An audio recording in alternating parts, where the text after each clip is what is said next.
Saya akan bercerita mengenai perusahaan startup yang sudah tidak beroperasi lagi namun ditagih pajak sebesar puluhan juta rupiah. Ceritanya seperti ini.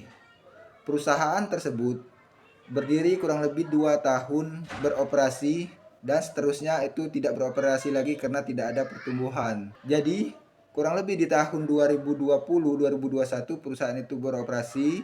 Di tahun 2022, 2023 dan 2024 itu perusahaannya stop, nggak ada kegiatan. Nah, pada saat tidak ada kegiatan tersebut, pemiliknya meninggalkan perusahaannya begitu saja. Sedangkan perusahaannya berstatus PKP dan tidak juga melapor PPh setiap tahunnya. Hingga akhirnya petugas pajak mengirimkan tagihan sanksi pajak kepada pemilik perusahaan ini. Kenapa tagihan pajak ini bisa muncul? Yaitu penyebabnya, jika perusahaan berstatus PKP, walaupun dia tidak beroperasi lagi, tidak menghasilkan penghasilan atau tidak ada kegiatan sama sekali, selama PKP-nya tidak dicabut, itu akan dikenakan sanksi 500.000 setiap bulan jika dia tidak melaporkan PPN-nya.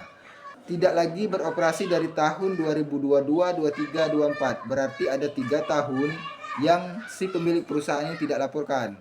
3 tahun dikali 500.000 yaitu sekitar 18 juta, dan 3 tahun tidak lapor SPT tahunan sekitar 3 juta. Jadi totalnya 21 juta. Untuk itu bagi teman-teman perusahaan startup, saya sarankan jangan meninggalkan perusahaannya begitu saja tanpa melapor SPT, baik itu SPT masa maupun SPT tahunan. Ini bisa kita ambil pelajaran. Jika memang perusahaan itu tidak lagi beroperasi, sebaiknya PKP-nya kita cabut.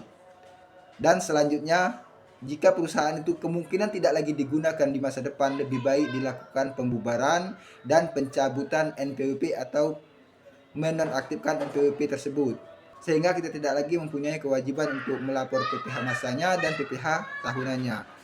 Cerita ini semoga bisa menjadi pelajaran bagi pengusaha-pengusaha muda dan tidak lagi takut untuk berusaha karena dibekali pengetahuan mengenai perpajakan.